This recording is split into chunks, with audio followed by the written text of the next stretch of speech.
So this takes place in 1983, Anchorage, Alaska. The police get a call from a truck driver who reports he just picked up a young woman in distress who had been attacked, was still handcuffed, didn't want to go to the police, and was dropped off at a hotel in downtown Anchorage.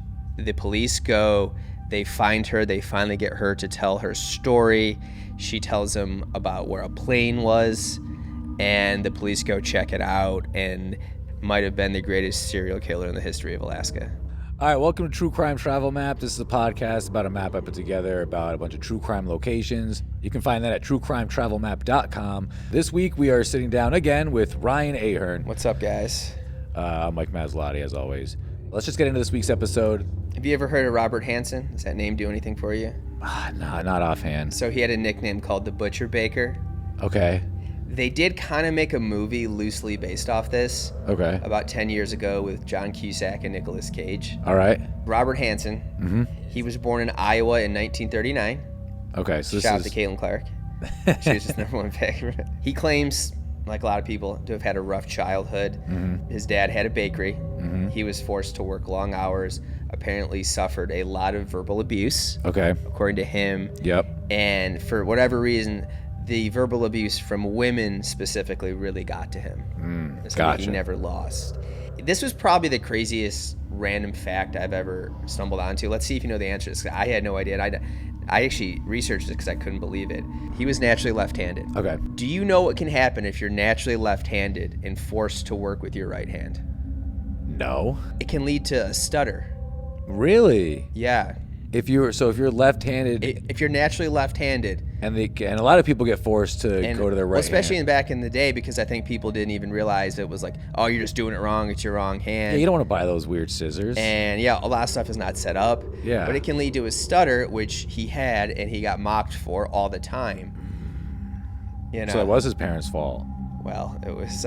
I mean. But isn't that crazy that that can affect the way you talk, being left or right-handed like that? If you're naturally right-handed, no one's ever going to force you to use your left because it's not how society works. But I wonder if that did happen, if that would also lead to something. I've been trying to brush my teeth with my left hand. You know, it's funny. I did that when I was a kid because my basketball coach was like, do everything with your left hand. It's hard. Because he's like, until this day, I have a pretty good left hand. I can finish with both hands around the rim. You've seen it. You've seen it. Proof. He goes through school. He feels teased and mocked all the time. He joins the Army Reserves. Okay. Another military background. Well, he didn't have the family in the same way, but he did himself. Okay. And to be clear, it was the reserves. Okay. It was the reserves. He never got farther than reserve. And Never again, saw it to action. Shout out to the reserves. Shout out reserves. Your local heroes. So he was discharged after a year. And I thought this, you were about to ask if it was dishonorable? Yeah. It didn't say. I tried to find that out. I don't even know if you're a reserve, maybe there's no honor involved in it at all. You know? Maybe this was I hate to give this guy any credit for being funny, but my favorite thing he said was, so shortly after getting out, he said his time in the military gave him the courage to burn down the bus garage at his former school. And that's a real thing? He burned down his bus garage? Yeah, he did. Oh my God. And he said the military gave him the courage to do it. Okay. For this, he gets sentenced to 3 years in prison. Oh. Yeah. No one probably died, but probably a bunch of property damage. Well, keep in mind, Mike, it's not like the other case we talked about. He's not raping people at gunpoint. So of course he's going to get actual time. He's released after 20 months because, you know, good behavior. These guys love to behave good. Yeah, and when they're in jail, they're great citizens. He was actually married when he went to jail. Okay. His wife divorces him during this time. Shout out to her. That's a decent move. The year after he's released, within that year, he gets a second wife. Damn. Yeah, pretty quick. Good for him. I haven't been married once. Pretty quick. You have. I don't count that. It was too brief. It was Darla. They met, and pretty quickly they end up having 2 kids together. Oh, damn. Okay. So over the next few years, he keeps having run-ins with the law. Okay. Obviously. And in 1967, he's like, we're moving to Anchorage, Alaska. So where was this all before? Iowa. Yeah. Oh, yeah, Iowa. Damn, why do you want to move to Alaska? I think my guess would be, especially in 1967, you're really off the grid. Yeah. Even now, I think Alaska's maybe not downtown Anchorage because I'm sure they have, Wi-Fi and stuff everywhere. But there's still, like, rural Alaska is so out there. Yeah. It's still, like, there are people, like, the last people who really live off the grid that are still considered part of America. And I really don't even consider them part of America. Yeah, neither do we. Yeah, no it's, one here does, Alaska. He gets there, and 1970s Alaska, they put in a pipeline. Are you familiar with this? Yeah, so was he going to work on the pipeline? No, he wasn't, but it was kind of a boom for Anchorage. The population of Anchorage triples. Oh my God. In the 70s. When something booms and surges, what two types of people are going to flock there? The homeless broke people. Well, I was going to say criminals. Yeah, but I mean, yeah, right? So it's criminals and who? And the workers, right? But what Entrepreneurs? Specifically a type of worker. Prostitutes. Ooh, are you serious? Yeah. That's real? Criminals and prostitutes Yeah, so there's a huge there's influx. a lot of money, they can do an hour. Yeah, there's people that, I mean, supposedly the biggest week for, we should say sex workers. I was gonna say, I like that you separated criminals and prostitutes. Yeah, it should be legal. See? Yeah. And there's some people who would still be mad that we said prostitute and not sex worker. Oh, wow. But you can't win them all. I say prostitute with respect. Well, here's the thing. That's what I learned. Because sex worker could also be a stripper, could also be a dominatrix, and to me, these are different things. Yeah. I prefer the specificity. It's not that I'm using it as a pejorative. I think prostitute's a fine term to call someone. Yeah. You know? Can we call them pejoratives? That's a good word. Have you ever heard that word before? Nah, it's a good one. Yeah, we'll put it up with the definition in the link. This podcast is gonna get a lot more vocabulary. Well, I mean, I like to read. I'm currently reading your book, believe it or Wow. not. Have you plugged the book on the podcast? No, I haven't. Let's not do it. All right. Supposedly, do you know what the biggest work week of the year is when sex work prostitutes flood an event? The weekend before Thanksgiving? Super Bowl. Super Bowl. Yeah. Even back then? No, but like now. Oh. Yeah. I was gonna say, because isn't this like the 60s? But my point is, Okay. when stuff happens, prostitutes will flow. Nice. So if any city starts booming, y'all, Yeah. move your family there. So they went to Alaska because of the pipeline. It was a booming time. Well, so I don't think he went there because of the pipeline. Well, just because the city was growing. It seemed like a good spot to go. I think he went there to get off the grid. Okay. And I think he was having too many run-ins with the law in Iowa. Needed a fresh start. And this was still kind of back in the day because, again, no internet, no social media. You can just go across the country and it's like no one knows who you are. It's true. And it's hard to find out where you came from and what you did. Very true. Anyways, he does not do anything with the pipeline himself. He opens his own bakery. Oh, cool. And to a lot of people there, he was a respected, patron of the community. Wow, this is the murderer. Well, This is the guy. I haven't said he killed anyone. Okay. Yet. But I mean, I think you can imagine if his nickname was the Butcher Baker. This is where he makes his first kidnapping attempt.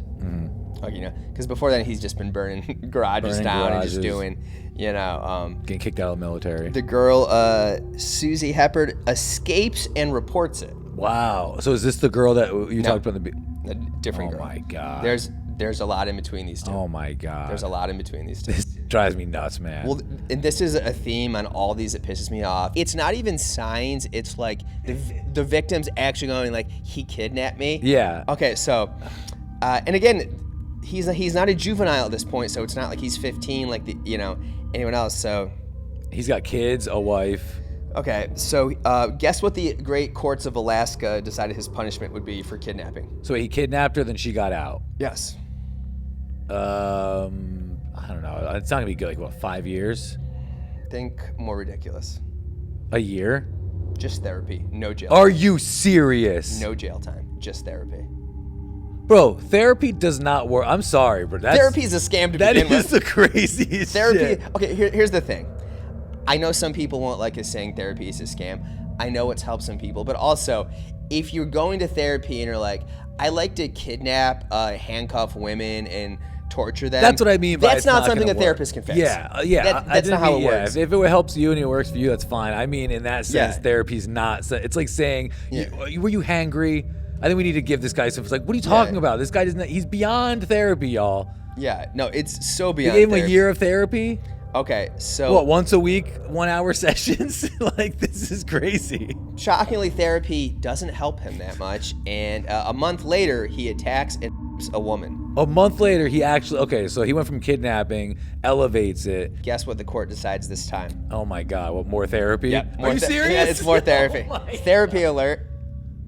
Oh my God. Also, The thing that didn't work yet? Oh, sorry guys. He's only been a month in. He's only a month in what so makes far. it even worse is while this is going on, a body is discovered in the same remote area where the second girl claims she was taken. So she has told law enforcement, "Hey, I was taken to this remote area, and they found a body there, and they're not, getting a warrant to search his property." This is Anchorage police. Shout out to Anchorage PD. I mean, what is happening? So here's part of what happened, right? So they found the body though, right? Obviously. So don't you want an open and shut case? Here's a lot of what went on with this is most of the people that he went after were prostitutes. Gotcha. So they're not really trying to really find these people. These were people who don't want to go to the police, even if they've been attacked. And then also the more sinister part of it is these are people often that, in a lot of parts of this country back then, the police didn't really care that much. Yeah. They didn't consider you as valuable as other citizens. They weren't going to waste their time, which is crazy. He said, sorry, was this like the 60s? Well, by this point, we're in the 70s. We're in the 70s, but still, it's... So, yeah. but also, too, I think Alaska being a boom town, a lot of these girls, they came Weren't there from other there. places, were 18, 19, lived off the grid, probably had no names. Like a lot of people they found in remote areas, some of them they could never ID ever, So he was purposely targeting these people instead of, like he's not doing the nurse downtown or the librarian. Yeah. He's doing people that are kind of living on the margins of society. So far he's got 2 prison stints in Alaska. Yeah. And both were just followed by, not prison stints, sorry, 2 arrests followed by therapy. Yeah. So the amount of times I lost count that he gets questioned and picked up and released for just, because there's other bodies turning up throughout this time. Oh my God. And the cops are just not zeroing in on this guy. Yeah. And again, more than one girl ends up going to police and being like, he did this to me. And I'm sorry, there's not that many people in Alaska, even though it's booming and they got 3 times the population. It's still a small place. So, the cops, how is this happening? How are you just letting this guy go when unless there's a ton of people in that city that are like that? His wife, Darla, she has a master's in education. She works with disabled children. They had a very interesting setup. So while they're together, she just pays her own bills. It's very interesting. So she uses her money to take care of the whole family. Okay. The money he makes from the bakery is he just keeps separate for him. Damn. She claims she always knew something was wrong, and she knew he was seeing prostitutes and sex workers, but she didn't think it was anything more sinister than that. But she also would, for summers and stuff, she would take, I think she was from Arkansas, she would take the kids to Arkansas and just leave for 4 months at a time. So he's just on his own in one of the most remote parts of the country. So here is supposedly what happened with his first murder. He was an avid hunter. He had lots of trophies of, the elk and all the other nonsense in there. So he had one girl, and she, like other girls, she tried to escape, and she starts running away and kind of into the woods, because sometimes he would take people back to his home, but then he also had a plane. A lot of people in Alaska have these small planes, so they can really get into... He's a pilot too? Yeah. Well, so that's actually pretty common in Alaska, if you don't know. Really? Because these places are so remote, they don't have roads to Are you kidding me? So people are just flying around in these mini planes? A lot of people in Alaska have these tiny planes because it's the most efficient way to get around. Wow. Especially the remote areas. It's just one of those places that nobody goes to unless they have a need to go there. Now there's probably more roads, but even till this day, I guarantee more people in Alaska fly little planes than you would assume. So he had a plane and he would fly. So here's what happened, is this girl tried to get away. She had a knife on her. She starts to run. He ends up chasing her down, and the moment he takes the knife and kills her. And apparently this is his first kill. But even more sinister than that, it kind of flips a switch in him, and he realizes he liked the hunt. Oh no. Of it all. So what he starts doing is he picks girls up basically downtown Anchorage, right? They usually get in his car and he cuffs him or ties him, takes him to his cabin, right? And if they don't put up a fight, don't give him any trouble, and just do what he says. If you do exactly what I tell you, and don't give me any problems whatsoever, you won't get hurt in any way, shape, or form. I promise you that. This is how confident he was in the not getting caught with the police. He would him, and then he would just drop him back off downtown and be like, don't say anything. And again, oftentimes because these girls don't want to go to the police, this is what happened. But after this girl, if they fought him and tried to escape, what he would do, he would put him in his plane, take him out into the wilderness, let him go for a little bit, and then he would hunt them like they were an animal. Oh my God. So they're just in this random Alaskan wilderness. There's no way out, really. You're in the middle of absolutely nowhere. Because, all you gotta do is spend 20 minutes a plane. You're so far out there. Dude, that's horrifying. Yeah. And this guy, and he did the multiple victims. These guys did that too. So every time his wife's gone, he's probably doing this stuff. Yeah. Obviously, his wife has all the motivation in the world to be like, I never thought he was doing anything that bad. But it's sometimes that's tough to believe. Yeah, I know what you mean. That's, where it's she's leaving to Arkansas for 4 months at a time. I doubt without him. Yeah. She's trying to get away, it seems like, from even him. Who would do that if you're in love with somebody, you're doing whatever? You wouldn't be like, hey, I'll see you in 4 months. I think the financial thing's almost more interesting. Yeah, she's just paying for all her own stuff. That is kind of weird that, they weren't, and then she wasn't asking him where all his money was, what he was doing. Yeah, because, he had a plane, he had a cabin. Oh, yeah. So that's a cabin on top of having their house? Yeah. So this guy's, pretty well off then. Well, so I think here's the thing, too. Back then, to have, especially if it's a tiny cabin in the middle of nowhere, probably back then you could build it yourself. Yeah. That's not a lot of money. Yeah, and it says Alaska. And also remember, this was back when we used to have more of a middle class in this country, when property was affordable for the average citizen. Yeah. Someone who was a baker could have a nice cabin. Now everybody's paying $850 for a studio or a condo, whatever is going on. You'd be renting that cabin on Airbnb. Yeah. For $500 a night. Yeah, it's $5,800 a night, $400 cleaning fee. And you got to clean it before you leave. But also, make sure you put all the dishes away. Make sure you put everything back. Put the clothes in the dryer. $400 cleaning fee. So finally, fast forward to 1983, a young woman, Cindy Paulson, sits down with authorities. She was the one I introed on. So she escapes from him. She gets picked up the same way. She's picked up downtown. He offers her $200 for her services. That's a decent amount of money. Back then, I actually did do the conversion in today dollars. It's $628. I was just gonna say, because girls are asking for that now. It's $628. Now that I'd know. Every episode we'll put up the going rate. But Alaska too, especially for Alaska. Yeah. $628 in today dollars. That's crazy. Anyways, when they're in the car, he pulls a gun on her and handcuffs her. And he takes her back to his cabin, gives her the same speech about you do what I say, blah, blah, blah. They're moving from the cabin to the airplane. So she's putting up a fight. Well, it's like she sees what's coming. She sees a chance to escape, somehow escapes. Good on her.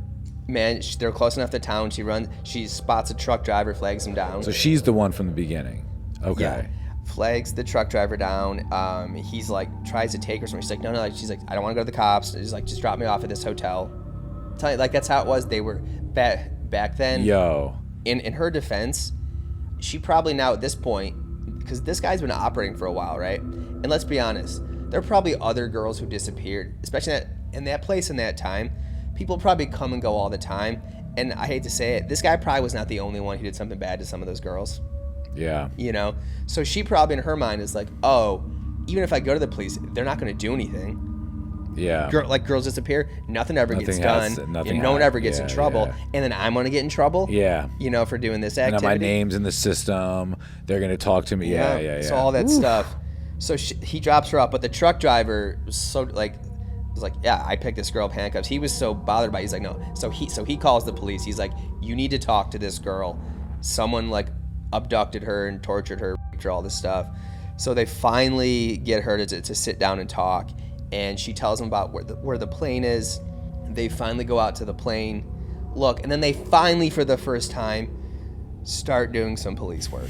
They find a map in his cockpit of like where he goes. Has all these X's marked, and it's where all these bodies they found are. No. Wait, so he was like visiting the bodies still? Well, it was probably. I'm not sure if he visited him or maybe he's just like, okay, this is where I went last time. I'll go somewhere different. So in all, he ends up confessing to 17 murders. What? In Alaska? Yeah. Whoa. They think it was more. There are authorities and experts who've studied who said that they think he did up to 30, possibly more. But why would you lie? If it's already 17, why wouldn't you just tell them? Like, I don't understand that thing. And they've already confessed to 3 or 4 other things. For whatever reason, they just don't. They just won't give up these other ones. Is it because it might be too brutal? Like some of the facts from it might be a little bit more. It's tough heinous. to know exactly what I think their motivation is. Because again, if you're confessing to 17 murders, that's what I'm saying. There's nothing you're gonna get out of it. Like you're done. You're done. Yeah. So why not just say that? Why not just want to be the more prolific killer? So this is arguably the worst police work I think I've ever seen done. Because they talked to him a bunch. Because again, early on, multiple girls escaped and were like, this guy abducted me, raped me, did this. And to have that and not even like, maybe we should get a warrant for his house. Yeah, maybe let's do a quick little search on this guy. Maybe we should search his plane, his property. If a girl's literally pointing him out by name and picture. It's like, oh, they're a prostitute, he's a baker. I mean, you go back far enough, for a long time, people got away with killing prostitutes. Yeah. And it was just the police didn't, because oftentimes, again, these were people off the grid. They often were disconnected from their families. So, their families probably didn't even know who they were missing. Like, these are probably like, they probably left their family in Missouri. They ran away when they were 15. Yeah. Their family, it's 1967. There's no cell phones. There's no internet. Their family has no idea where they are. So there's no one there to advocate to the police to be like, you need to find my daughter or my sister or any of that. It's easier for them to just not do anything. Yeah. Because even, to think about the work and how to even figure out who this person is. No DNA, no internet, this person could come from anywhere. And you have no idea, especially back if they're in Alaska. It's a boom. Everyone's going from all over to Alaska. It's like, who knows where these people came from? Yeah, I mean, he was apparently well liked by a lot of people. I saw an interview with his neighbor, one of his neighbors, where the guy like got really emotional. Was like, I think why I couldn't read him, and that's the only guy I ever know that I couldn't read.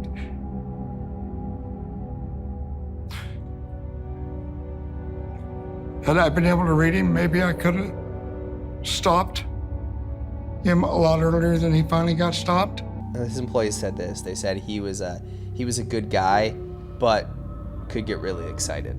I was like the way like he could get really excitable and like really quickly. That's really funny though, because I think that if you told me that you were a murderer, go on, I could go on. But I'd be like, yeah, I could see it. Like you could. No, but you know what I mean. I feel like everyone could say something. Like if Okay. someone said I was a murderer, you could be like, I could see it. Mike gets. I couldn't see he was a murderer. But you know what I mean? I just feel like sometimes if people have any kind of attribute, you could say, like, looking back, he was like Steve Ballmer. Like, oh man, that guy gets really excited. So he's finally in custody. Okay. They finally have him. They finally, after a decade of doing nothing. So for a decade, they were looking for the murderers. Well, of these girls. Well, I mean, because there were only like a couple who actually escaped and reported. The rest were all dead. And they're finding these bodies. They found some of them, not all of them. So yeah, they'd find them because these were in these remote sites because he would put them on a plane and fly them. God.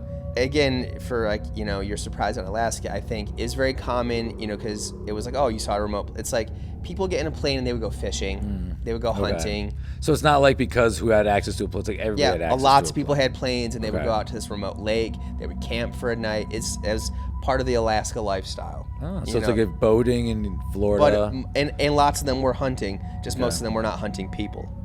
Do you think if you kill animals as a hunter, it's easier to kill people? Probably, of course. That's what I'm saying. Yeah, I mean, it's an easier jump. I think if you go back to his childhood, he was really bothered by women who teased him and women who gave him any trouble and made him feel it. Gotcha. So I think it started with, hey, I'm doing this to you. If you listen to everything I say and don't give me any attitude, fine.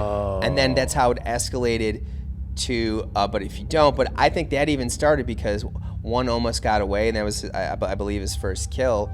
And then I think he probably got this twisted thought. It was like, oh, I could take him out here and hunt. Yeah. It'd be even more fun for me, you know? Man, that's crazy to think about, though, that since he was a kid, he had these problems with women. But then if they listened to him, he kind of maybe got that rush of the authority he was looking for before with the women. And if they didn't listen to him or they freaked the fuck out, then he would just play that. Yeah, I mean, it's game. probably a control thing, you know, where... Do you think that the girls were telling each other on the street, like, if this guy ever gets you, if you just listen to him, he'll let you go? Because they all share those things, like, you know what I mean? 100%. I think... I look at it like this. Like, how many girls got away? If he That's the murdered thing. 17? Not many. And a couple of the ones at the start, like the first girl I kidnapped was not a prostitute. God, you just, okay. Okay, so I think probably what happened is, because again, this is back in time, it's hard to share pictures. Mm-hmm. It's not like nowadays where everybody would just be like, here's this guy, you know? And describing him to like a sketch artist and stuff. Yeah, it's so always like... most of the girls he got were dead, so they couldn't live to tell the tale. Also, I think a lot of them maybe some just want to talk about it, but also, again, it being a boom, I think there's always an influx of new people. So there was always a bunch of new girls off the bus from probably Blaine, Washington. Yeah, and the cops just didn't even... Cops didn't care. Didn't care. Clearly, they didn't care. There probably wasn't even a big police force, because if you get 3 times the population, I doubt they had 3 times the police force. You don't have the resources. Yeah. Probably a lot of them were patrolling, probably a lot of drunken fights downtown at the bars and stuff, and so when something happens out there, especially remote, and it's going to take time to go investigate it. The time it takes just to get there. Yeah. You know what I mean? It's not like... And then, again, like some of the bodies they found, like there were some that they ended up giving nicknames for, because till this day they have not been able to identify them. Man. But yeah, now I do kind of want to watch the movie. I think it's called Frozen Ground. Okay. With John Cusack and Nicolas Cage. I hadn't heard of this guy, but apparently he was more famous than I thought when I started this. Wow. So 1984, finally put away. Wow, okay. And it takes forever. How long was the trial? Did he plead guilty? I have to look. I think he pleaded guilty. Okay. Yeah, because I mean, he'd already confessed to 17 murders. Yeah. So He's done. He rotted in jail until 2014, where he died of natural causes. Are you serious? He spent 30 years in jail. Oh my God. Yeah, his wife afterwards took the kids and moved to Arkansas. I guess maybe the other thing, and maybe this is best case for her, is she's like, well, if I divorce him, he's gonna kill me. Maybe she didn't think he was literally, had 17 murders to confess to and was hunting humans like they were sport. But she was like, knew something. She's like, he's unhinged enough where if I straight up leave, he's gonna come find me and kill me. Yeah. I think her parents are from Arkansas, so he's like, if I go back there, he'll find me in Arkansas or this and that. So my guess is, but yeah, it's a bizarre situation. We paid for 30 years. 30 years. Of this guy to be in jail. Yeah. Did he ever get any parole or try to? Did he always or was it no parole kind of thing? Yeah. 17 murders is probably no parole. Yeah. No I think it was one of those ones where combined he had 461 years. Yeah. Something like that. So this is Robert Hansen's house. The address is 7223 Old Harbor Ave, Anchorage, Alaska. Here we go. Here's down the street on Old Harbor Ave. Across the street, it looks like there's woods, bunch of trees, a couple of neighbors, but not directly across the street.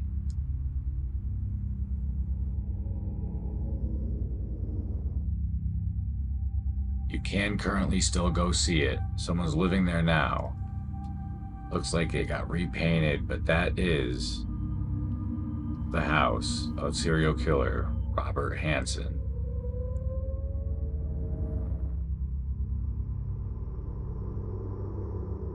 Rest in peace to all of his victims.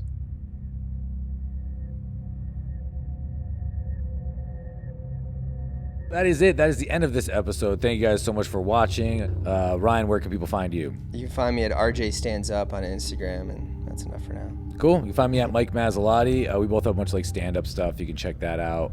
But yeah, thank you guys so much for watching. And as always, Godspeed, Dark Travelers. Stay true to yourself.